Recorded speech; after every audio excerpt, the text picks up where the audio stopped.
Et voilà. Il y en a 3. Alors là, je refonds pour faire des lanières.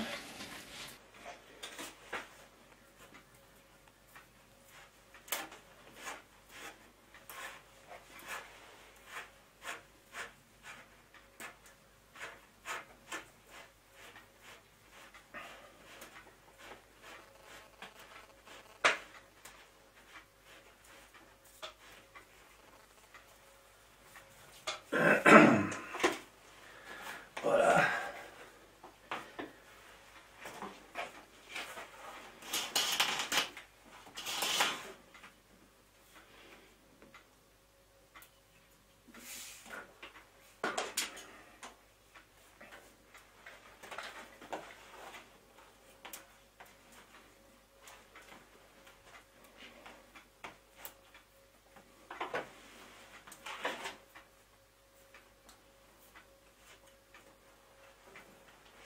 Alors, qu'est-ce que c'est comme on voit? C'est de la viande. Je vais chercher dans le Luberon. Dans le Luberon. Ouais. Ça se dit aussi mancine. Chez moi, on l'appelle de la mancine.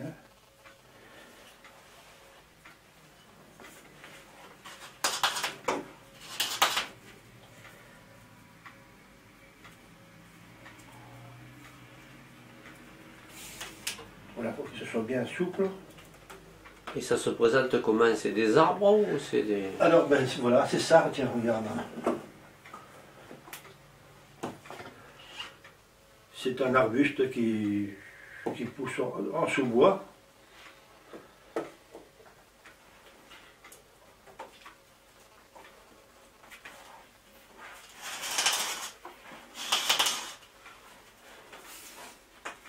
Donc voilà.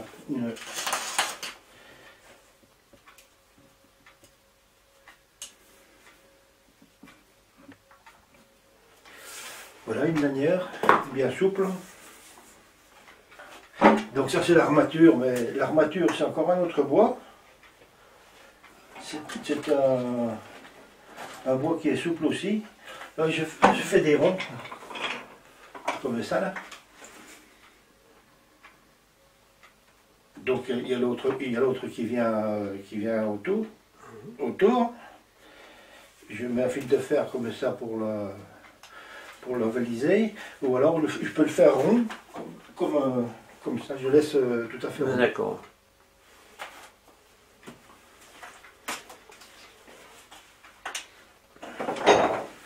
Il y a une période de l'année où c'est mieux de ramasser ce bois. Oui, c'est en hiver, oui.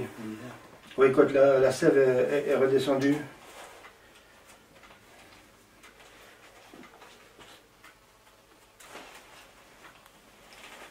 Alors après c'est du tressage tout simple. Hein. Il suffit de...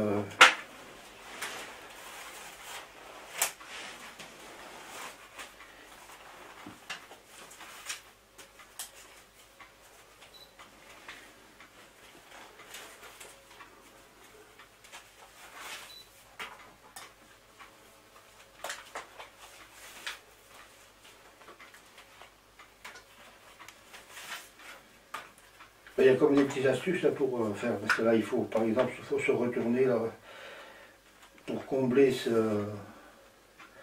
cet espace là, qui est beaucoup, là c'est beaucoup moins large que là.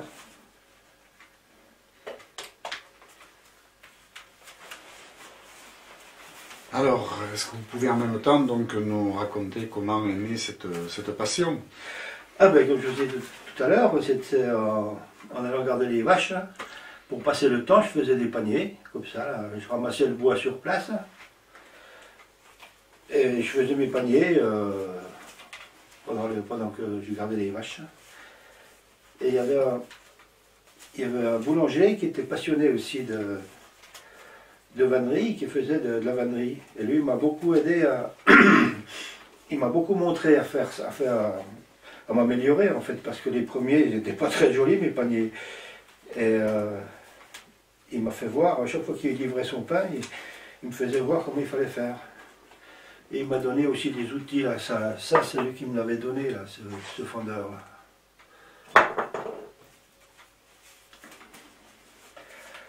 Ah, voilà. Puis je faisais ça en hiver, oui. Puis chez moi, je les vendais par contre. Je les vendais pour faire 4 sous. Alors voilà. Puis il y a différentes façons, hein, parce qu'il y a ceux-là. Il y a ceux-ci, là, c'est des sous de plat. Ou on peut s'en servir comme plat à tarte aussi. Voilà. Et celui-ci, là, c'est un panier à terre. On s'en servait chez nous pour ramasser les pommes de terre. Mais je fais aussi je travaille aussi l'osier. L'osier, je l'achète. Et puis le rotin aussi. Et bien sûr, j'ai tous ceux qui sont plus hauts. C'est des poupées russes. Ça, c'est du rotin. C'est plus facile à travailler que ça, quand même.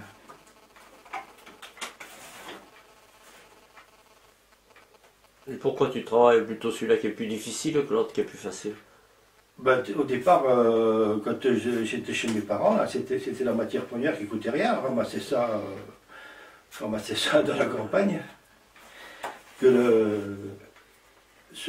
En fait, c'était des paniers de campagne. Hein. Ils avaient pas de. Moi, je les ai un petit peu améliorés en donnant la forme là, comme ça là. Et puis c'est un peu plus soigné, mais ce qu'on faisait à la campagne, c'était pour que ce soit fonctionnel. On ne cherchait pas, trop à ce que ce soit joli, quoi.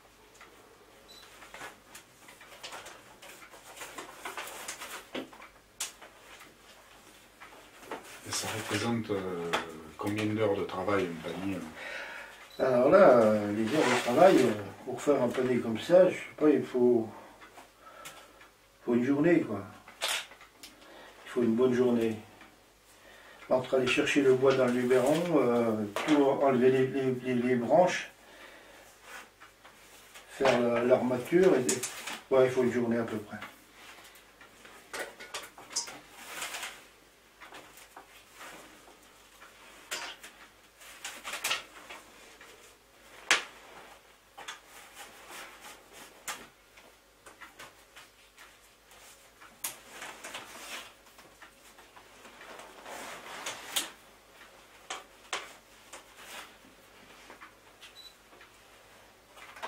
Et là, au fur et à mesure que je tresse, là, il faut rajouter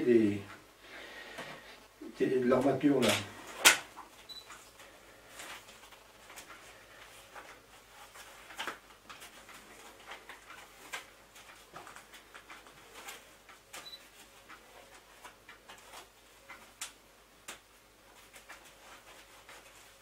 Voilà. Oui, celui-ci, c'est beaucoup plus serré aussi là. Il faut que je rajoute des côtes. Et quand le tressage est fini, il y a un traitement, Non, une ça reste finition nature. particulière, ça reste comme ça. Ça reste nature. Celui-là, c'est un moment qu'il est fait. Celui-là, il est un peu jauni. Il doit y avoir 5-6 ans qu'il est terminé. Non, ça reste. Bon, ça crée un peu l'humidité, il faut pas. Ça pourrit, si ça reste dehors, ça pourrit assez rapidement. Ah, vous gardez que l'écorce alors finalement? Oui, ben, l'écorce, c'est pas tout à fait l'écorce, il y a du bois. Hein. Là, il n'y a plus d'écorce, là. Là, j'ai enlevé l'écorce pour que ça reste blanc. Mais il y a quand même de la matière. En bois. Du Jura, tu es arrivé dans le Vaucluse. Ah, je suis arrivé en 66. Tu avais 20 ans. Oui, 21 ans, j'avais. Oui, 21 ans.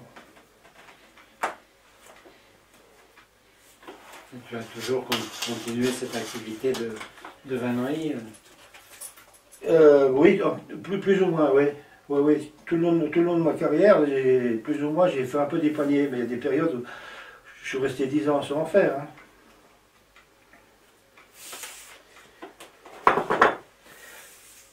quand je suis arrivé ici, ben, en fait, mon vrai métier, c'est plombier.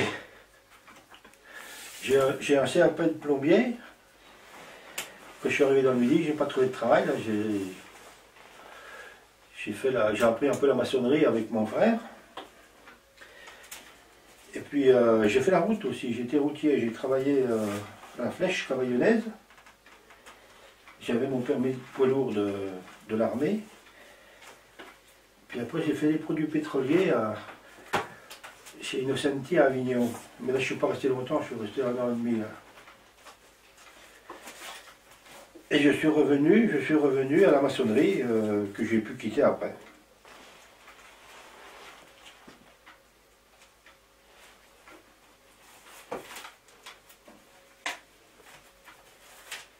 Oui, c'est pas avec ça qu'on vit. Hein. C'est pas avec ça qu'on peut vivre. Hein. Non, mais c'est surtout un plaisir, hein, parce que j'ai le plaisir d'aller ramasser le bois dans le Luberon. Il faut connaître déjà. Et puis après, bon, ben, voilà, passer le temps là, dans mon atelier. Là. Au chaud. Au chaud, exactement, avec la musique. Et puis faire plaisir à des gens que j'en donne comme ça là.